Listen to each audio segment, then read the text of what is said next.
It is a hot Sunday in June. 2 million people are watching the annual Puerto Rican Day Parade in New York City. When the parade ends, some of the crowd stays on in Central Park.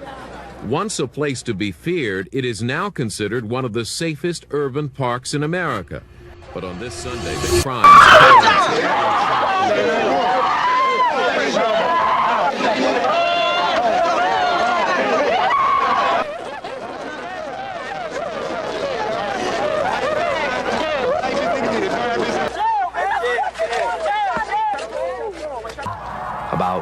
they felt we can do anything we want to these females and no one will stop us.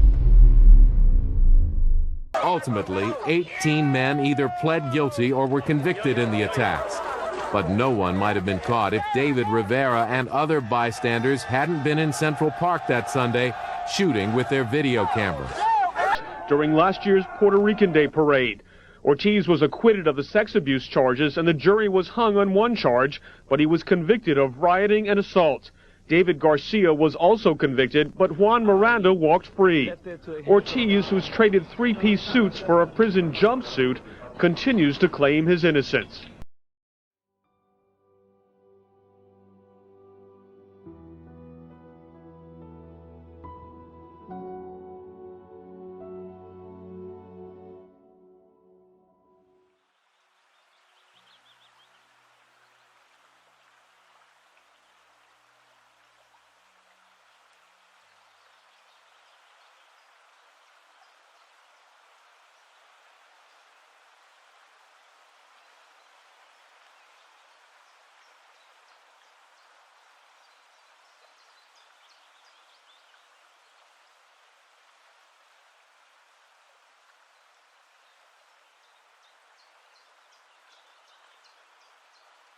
ABEL Ortiz, hashtag justice for ABEL Ortiz.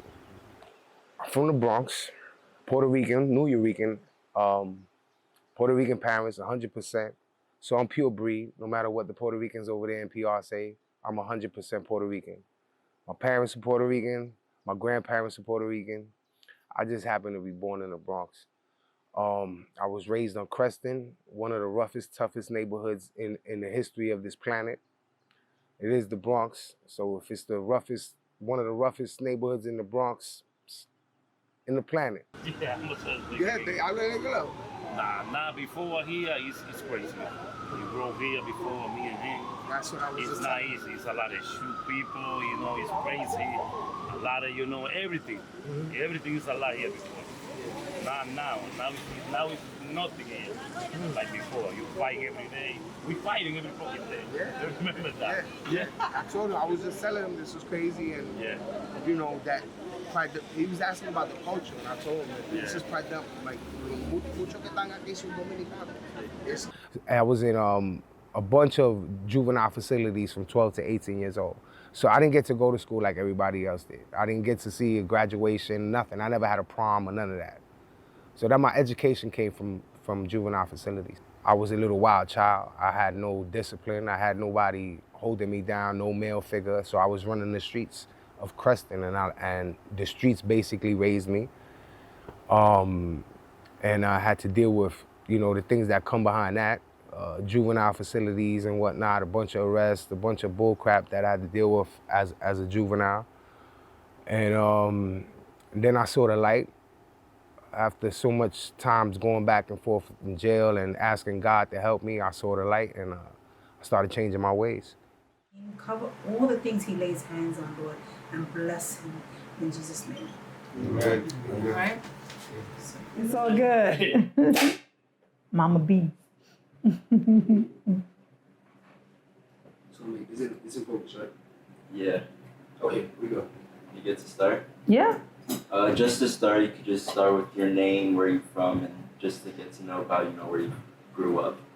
My name is Bridget Ortiz. I was born in the Bronx, and I'm originally from the Bronx. Grew up on 181st Street in Creston Avenue. He was loyal. He was very loyal as a friend, and very. He wasn't the kind of guy that try to get into your pants all the time, like with every female. With me, he never did that. He was a real friend. So that kind of created emotions for me to fall in love with him. Friends became lovers, and lovers became husband and wife.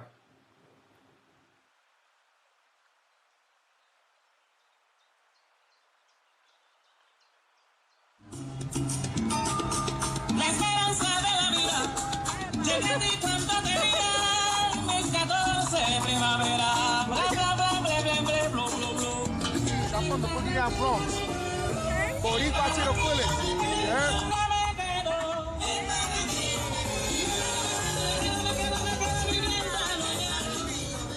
Bridget first got together when she was pregnant with the twins. We was in the parade, and I used to sell food in the parade. I used to make money. I used to come off at least $1,000 easy back in what, in 1995, 96, around there.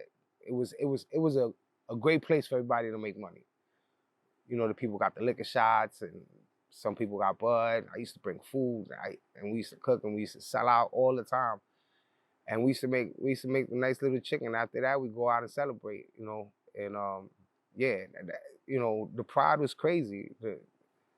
Going there, making money, and then screaming Puerto Rico at the same time, and being around all the Boricuas, and it's always a vibe. It's the best vibe, the best parade in the world. It's better in person. It's more fun. Makes me feel good, and I feel proud to see all my people all gathered together. Bridget was in the parade. She was marching for Mark Green. He was a mayoral candidate. He was a politician, you know, trying to get elected, and he was using the Boricuas to you know, to try to get elected. He was in the parade marching, and she was dancing for him with her sister. My intentions over there was to make money. I don't even think I wanted to make money that day, no. To have fun, enjoy life, enjoy the parade, scream, you know, my culture to like freaking lose my voice and come home sounding hoarse and different, and enjoying the day. That was my intention, always. Mr. Ortiz and myself took a trip down to Central Park, where the incident all started, and broke down the tragedies that took place the day of June 11th in 2000. Alright, so where are we right now? Right now, 59th Street, 6th Avenue, the entrance to Central Park. Right there where he's at, in that vicinity, whatever you want to call that, is where I was standing. I came through here, and this is where I noticed everything. When I came over here, I didn't get to see my wife perform. I didn't get to see her at all. I had a good time, I chilled. I enjoyed myself. I had fun that day. And we started going home. Parade was over. So we walk. This is Central Park. This is 59th Street. If anybody's familiar with that corner, there's like an indentation road where the taxis and the horses come around. And then the Plaza Hotel is directly across the street. Everybody knows the Plaza Hotel. So 59th Street and 5th Avenue, and then you got the Plaza across the street. I'm trying to paint a picture so you can see exactly what I did. I walked down Central Park. I made that right going to Columbus Circle. That's where the trains was. Make that right. To the left of you is the Plaza. You keep going straight. On the corner is 6th Avenue. On 6th Avenue and 5th Avenue, right? So now you got one block over on 59th Street where the Plaza is. There's a water trough where the horses drink water, okay? This is where all the horses go in Manhattan, you know, the water trough, and they drink the water. This is where the crowd was. I didn't know there was a water trough there. I didn't know nothing about that. I only know that now because I know everything because of what happened. So as I'm walking that way, I see a crowd of people having fun. Everybody's laughing, yelling. What's going on over there? So my curiosity is what caught me. Everybody's having a fun time. Everybody sounded like they was having fun. It looked like they was having fun. Females, girls alike. So I get there and I see everybody throwing water on each other, girls, guys. I see girls flashing, guys. I see a spring break environment. And then there was isolated incidences where men would go at girls a little aggressively, a little too aggressively. Male on female violence that happen in this society. And that's when I would step in. I would help. And in those little incidences, after that little incident or whatever happened, if something went wrong and I stepped into it, there were other people running around and bugging out and having fun. As far as what I saw, everybody was having fun. There was no distress. Then, like I said, there was instances where it got out of hand and I had to step in. And there was this one incident with this one girl, her name was Melissa Rusin.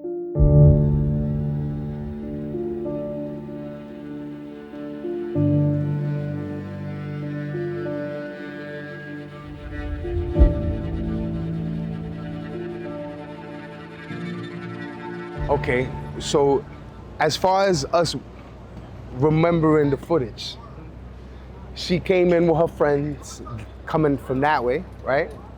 She comes in, eventually makes her way this way. She got her hair braided, right? She's watching everything.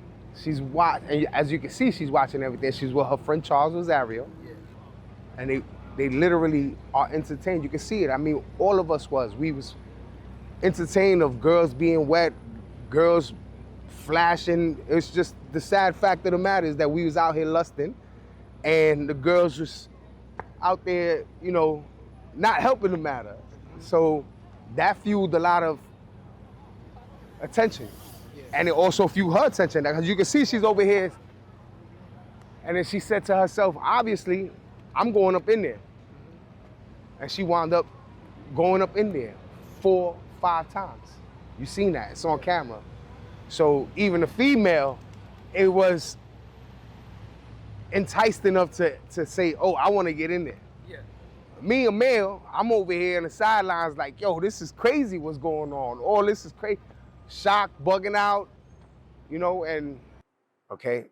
She came in and out of this crowd. It was like, I didn't get to explain, more like a Soul Train line where everybody would walk through and get wet and come in and out. So she came in and out 3 times, getting wet, and not only getting wet, letting guys fondle her, grab her breast, grab her buttocks.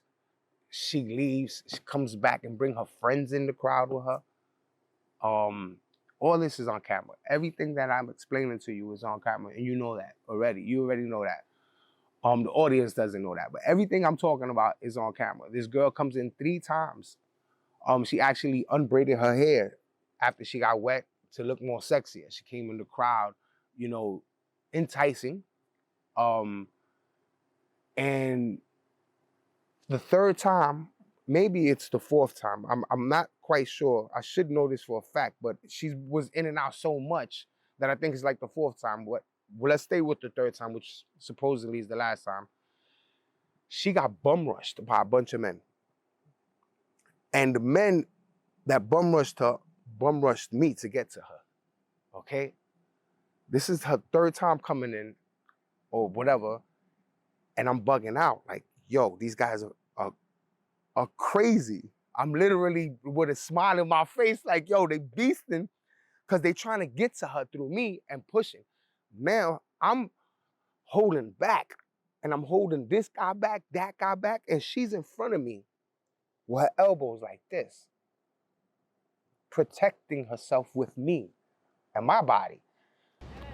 So eventually, she swings on somebody behind her, right? And that just basically spread everybody out the way. In that incident, it was over 500 people right there. I say about 500 people, female and males, in a crowd where they were getting attacked by men and basically raped, and nothing was happening. This is not happening while I was there. I left, like I said, when it was getting crazy. So I leave, I get on the train, and I go home to the Bronx to my wife. I explain everything to her as far as what happened. Knowing him so well as a person, how did you react when the news of the incident occurred? Did any idea of him change or stay the same? No idea changed because I knew that he didn't do anything wrong. I believed him 100%. I never had any doubt that he didn't do anything wrong. He's not that kind of a dude. I believe that he moved with the crowd in the sense of just kind of letting himself get amped up, but that he did anything to harm anyone intentionally, no, he's not like that. He's always been a protector, always. For younger people, for females, always been a protector.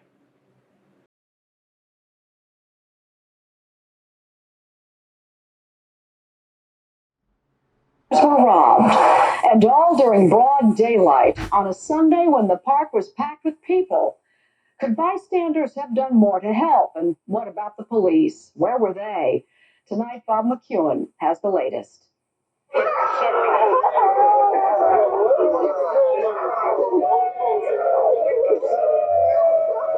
Today, New York City officials were still grappling with an incident on Sunday that the city had not seen in years and hoped it would never see again. Something like this should never happen any place, anywhere, and unfortunately can happen any place or anywhere. Police say at least 10 women were assaulted in a series of sexual attacks in and around Central Park. Some of them captured on video. All of it was provoking shock and outrage in New York today. Young men shouldn't be attacking women. They shouldn't be groping at women. They shouldn't be grabbing women. It's horrendous. 11 days later is when I got locked up. So I was gonna bring that up. Like after like the day of the parade, what did like the next day look like for you? Like after that tragic incident. So that incident, like I said, I watched it on the news. I didn't do anything. I know I didn't do anything wrong. My wife asked me, "Yo, you didn't?" I was like, "I already told you what happened. I didn't do none of that." I kept going on with my life. Remember I said, I was raised in the streets and I changed my life. I was a limo driver. I was a field supervisor in a limo service. So I was driving big boy limos, Ford Expedition limos. This is when they first came out, 18 and 24 passengers. So I was going about my life, making my money, supporting my family. And, you know, this was on the news all the time, but I didn't have no worry about that because I know I didn't do anything. And then one time, this is like the pinnacle of the whole situation as far as them coming to get me, they aired it on Dateline. They had a Dateline special on this. I mean, this been on Law and Order, Dateline, every news channel covered this story, okay? So Dateline does a special on it. You know, Dateline's usually an hour special. I didn't watch that special, but I'm over here driving one day, or should I say driving, about to go drive, pick up some limo kids, and my mother calls me and she's like, "Andy, I see my face on TV." I'm like, "Your face on TV?" She's like, "Yeah, I seen your face. I see my face on TV on your back, your tattoo, in the parade." She was like, "You sure you didn't do that?" I'm like, "Mommy, just chill." I said, "Relax, please." I said, if they want me, they probably want me to get for a freaking reward. I helped these girls. I was being arrogant, you know what I'm saying? But I did help these girls. So I'm like, don't even sweat none of that. I'm good. And I went about my life. I drove the kids. I did what I had to do. And yeah, I wasn't concerned about it at all until I got locked up for it. Later that night, Mr. Ortiz returned to his limo, unaware that this shift would take a sudden turn. Detectives and police stopped him on the road, and he was taken in for questioning, still unsure of what had triggered their attention. They put me in the car, they locked me up, homicide detectives. I'm here screaming my innocence and everything that I plead in my case, and they telling me to shut the fuck up or they're gonna whip my ass, and I had to eat that. We get to the precinct, Manhattan Homicide Squad South, and that's where they interrogated me for the whole night. From there to the morning, they interrogated me. After writing a statement and being questioned by the first district attorney, he soon found himself facing another, this time confronted with far more serious allegations, accused of rape and acts of violence against women during the parade. That's something as a man you don't forget. You understand? That's something as any human being, man or female. If you violating somebody like that, that's not nothing that your mind ever will forget. So I knew that shit from jump. I knew I didn't do none of that. So I told him, kiss my ass, kick rocks, and fuck you. Basically, that's what I told him.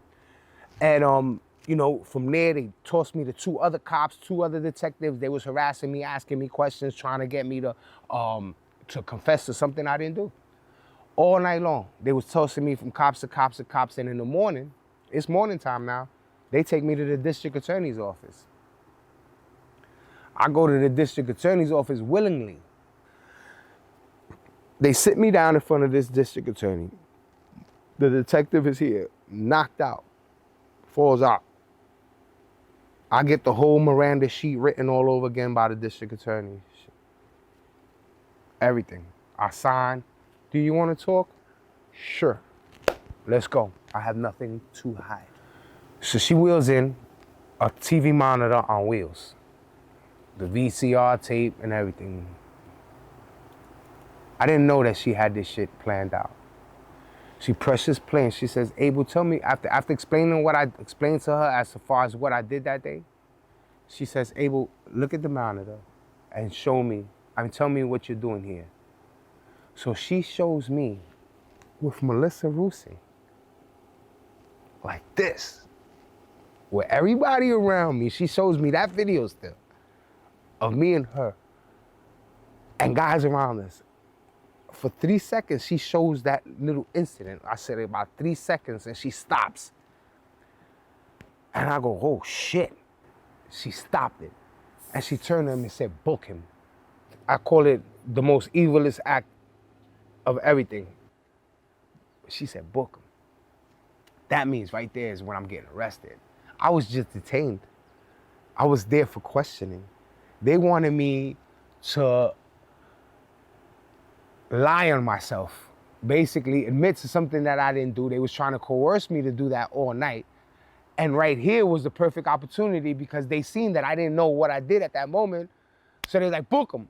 And when I said that if I had a lawyer, that wouldn't be 2 minutes, the lawyer would have said, keep playing that. I never said that.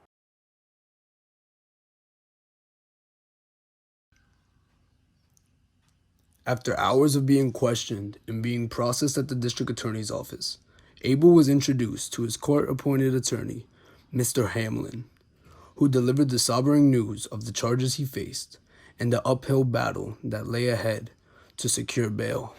I go to the Tombs, the county jail, upstairs. My mind is wandering. Couldn't find it at all. It's like my man Weezy said. And a day went by, I got bailed out. My sister-in-law put up a limo company. And my parents and Bridget, my wife, they scraped up whatever 10% they needed to for the bond. And they got me out. I believe it was $50,000 bail, something like that. And they got me to go to the streets. I remember when the CO called my name, I was in the day room. And he said, Abel Ortiz. And I'm like, yeah? He said, you made bail. Bro, I dropped to my knees in front of everybody in that prison, bro.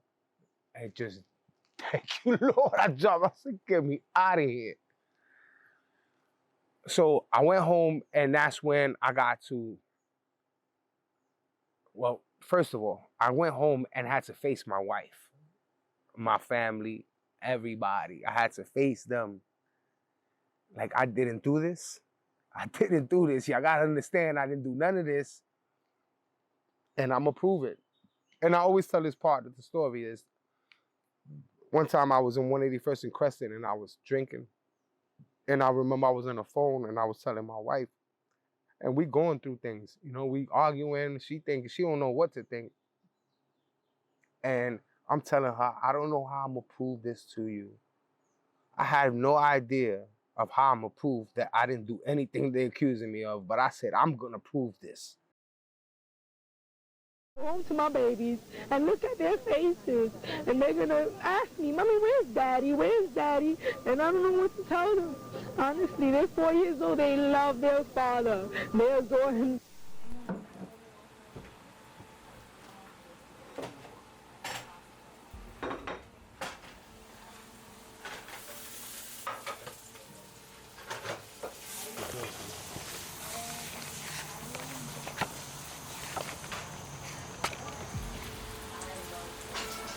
My name is Abel Ortiz Jr. I grew up in the Bronx, all over the Bronx, and Abel Ortiz is my father. Yeah. My name is Bridget Ortiz. Yes, I believe my dad all the way, just from how he has always made me feel safe and comfortable as a kid, comparing him to like the angry people that you see growing up outside in the Bronx. Like, he was nothing like them.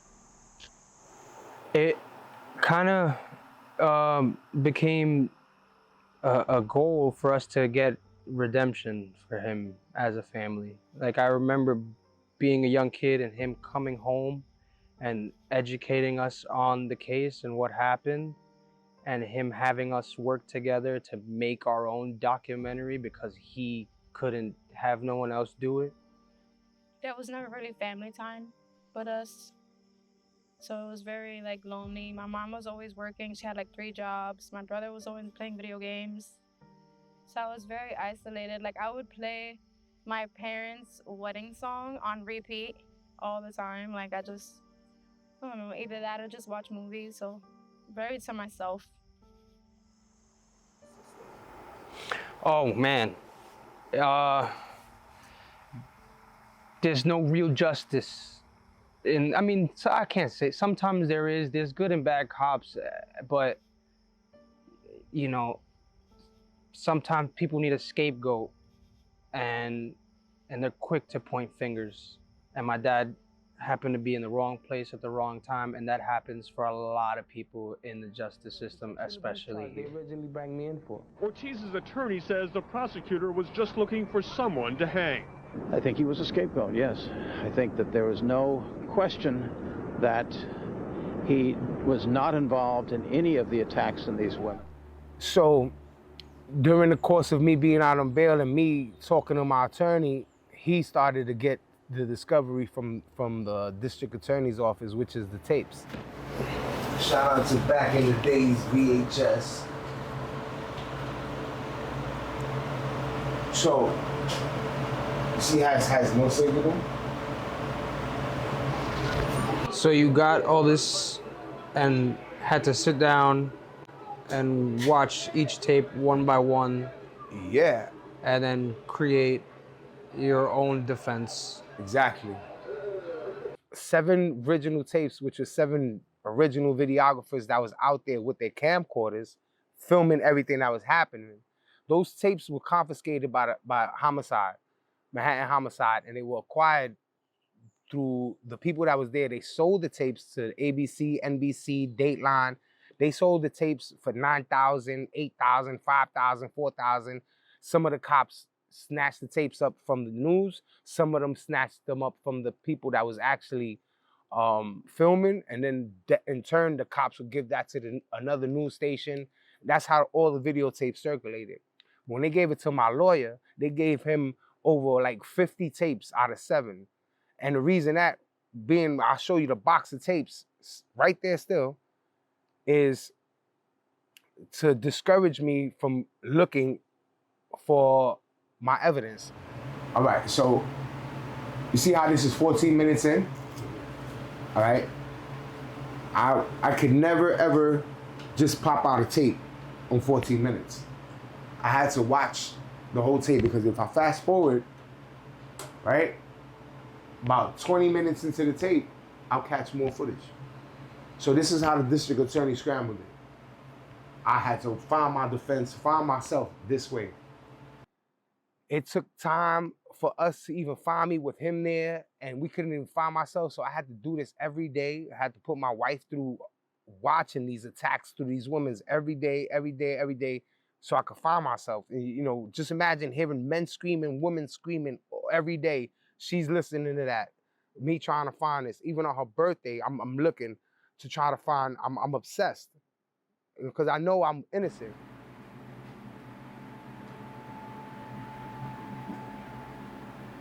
Charles Rosario. See him? The bandana on his head?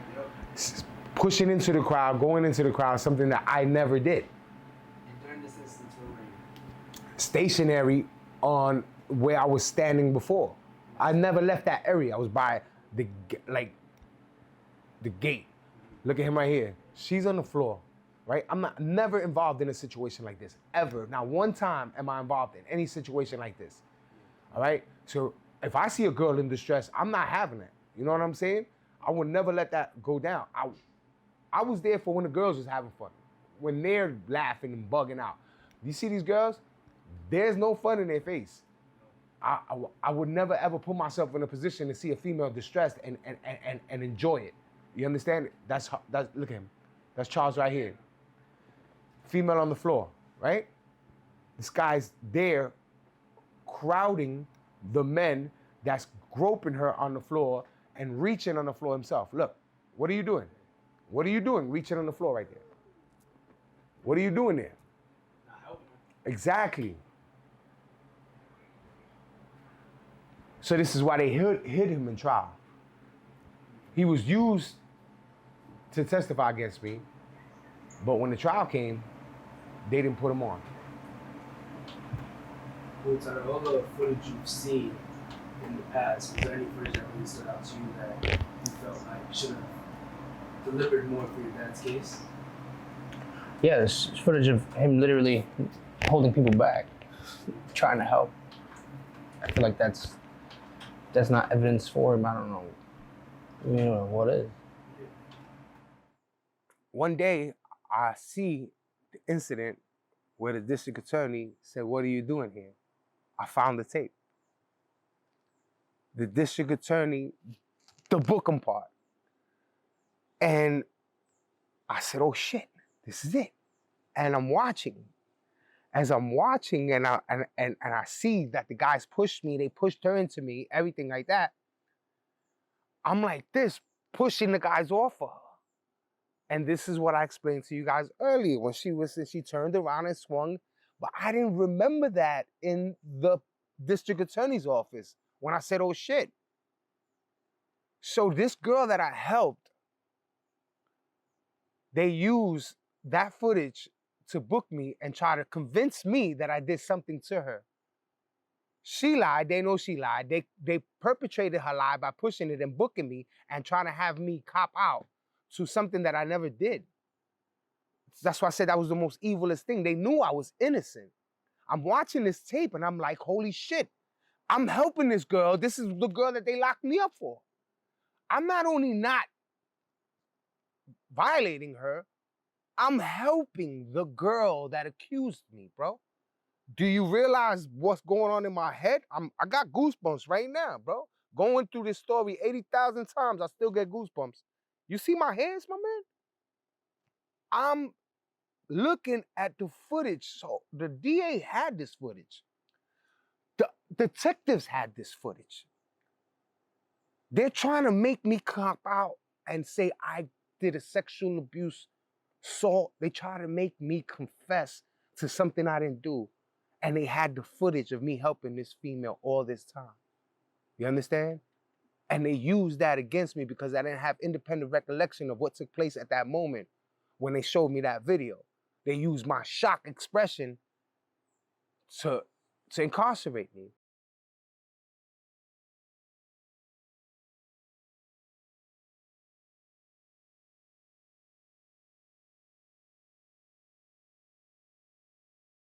Okay, so I walk in there. My lawyer is politicking with all four of them. He's standing, two of them are standing, the other two are sitting. They're politicking. I walk in the courtroom with my head up after I found this footage. We're already in pre-trial, preliminary hearings, all this, we've been in whatever. And the judge is looking at me pissed off. The district attorneys is looking at me side-eyed. I'm over here looking at them like, excuse my language, but you're not gonna feel it if I don't say it correctly. I was like, you son of a bitches, you motherfuckers know I'm innocent and you guys got me. Like, I fucking had a despise for everybody on that side. I seen the footage now. I seen the footage that you already seen and you know I'm innocent and you got me here on a sex charge. So how am I looking at you? I'm young, I'm arrogant supposedly, right? But now I'm pissed off. I got a right to be. My lawyer comes up to me. I sit down. My lawyer comes up to me. He crouches over and he says, "They're putting a squeeze on you." I'm like, I've never heard that terminology. I'm from the Bronx. Nobody uses that one. They're putting the squeeze on you. So I'm like, what the hell is the squeeze? He says, we got to call a recess. I'm like, a recess? We ain't even start court and we already calling a recess? And he's talking to me. He says, so listen, and this is what they're telling me, and this is what the squeeze is. He said they're gonna drop the sexual abuse charge, and they want to offer you the 1 or 3 to riot. If you don't take that charge, they're gonna give you 7 counts of riot in the 1st degree, 7 counts of assault in the 2nd degree, and 4 counts of sexual abuse with your original accuser. As he's telling me this, you see how you're looking at me in my eyes? I'm looking at him in his eyes like that, but like I'm thinking I'm looking at the devil. If I don't take a riot charge, something that they never wanted me for, something that they never locked me up for, if I don't take that charge,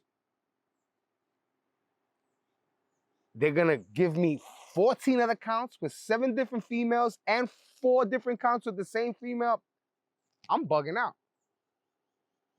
Where they do that at? And what planet? How is this even possible? So I'm like, yo, again, I'm not copping out to shit. I didn't do none of that. I said, we're going to trial. So I don't care. I'm going to testify.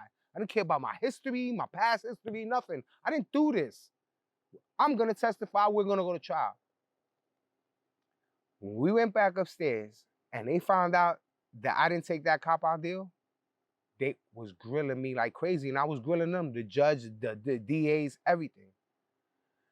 Instead of saying your charges are dismissed, they were like, nah, we're gonna charge you with that same lie and even give you 3 more counts of sexual abuse on her.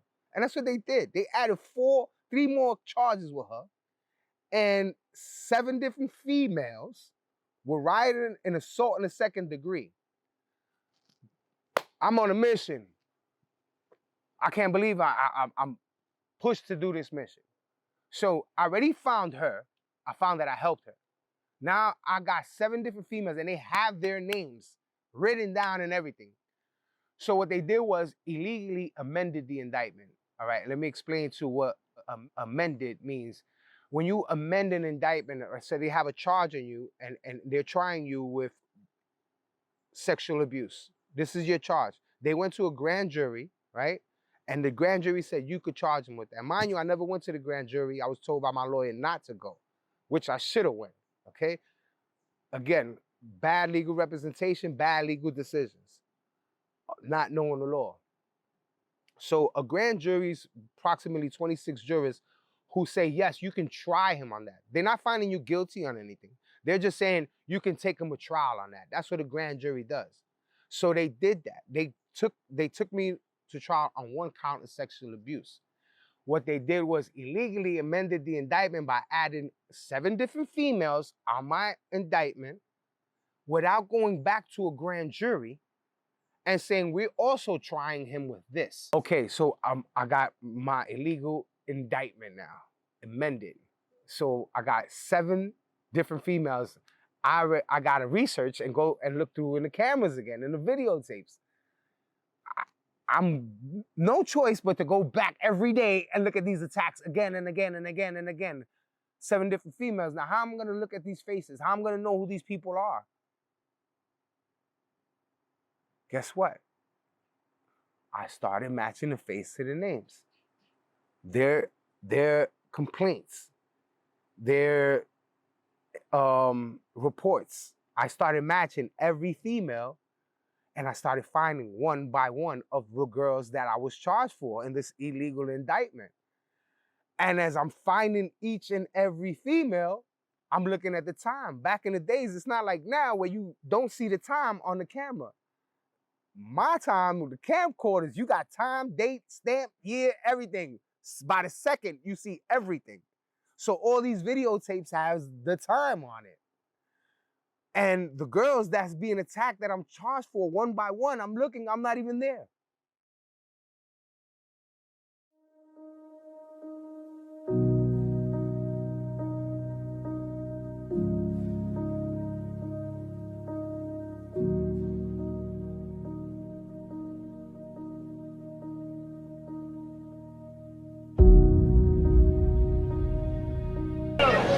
It's just totally violated.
All the people that got attacked after I left, I'm being charged for.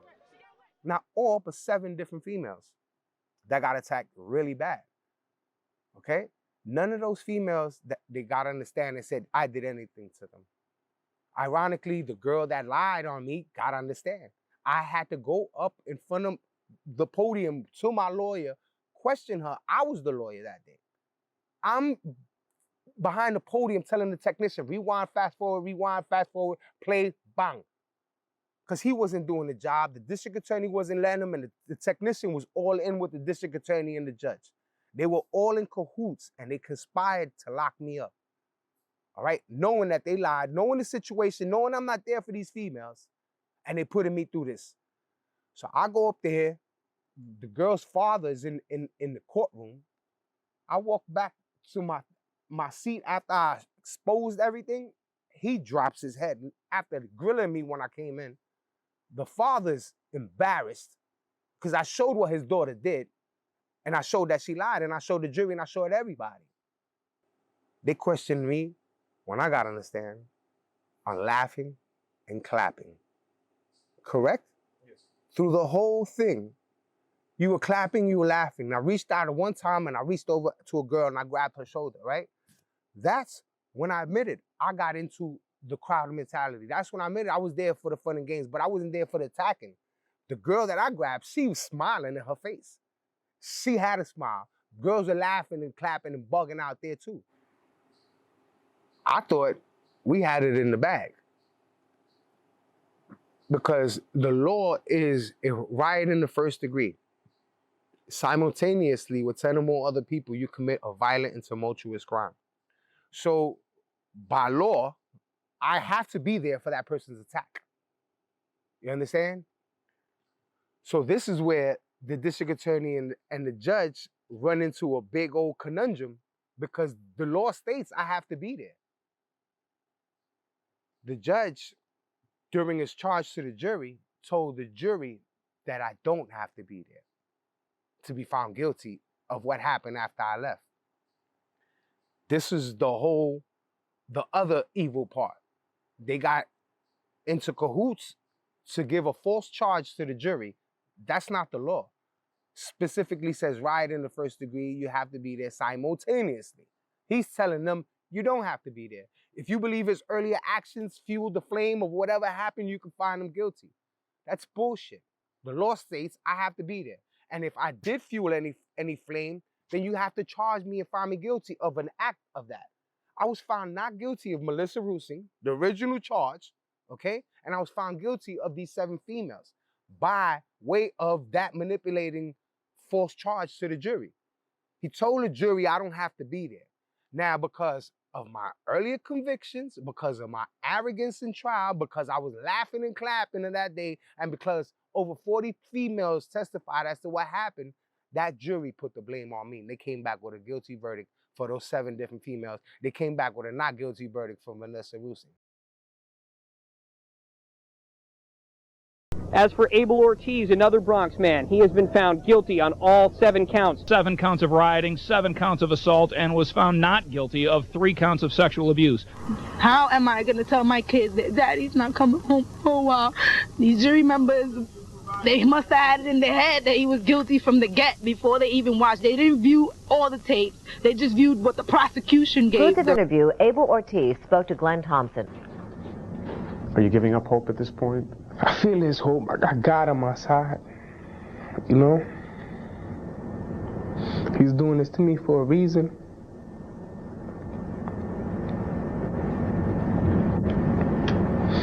I don't know what. I don't know why. But I gotta keep the faith.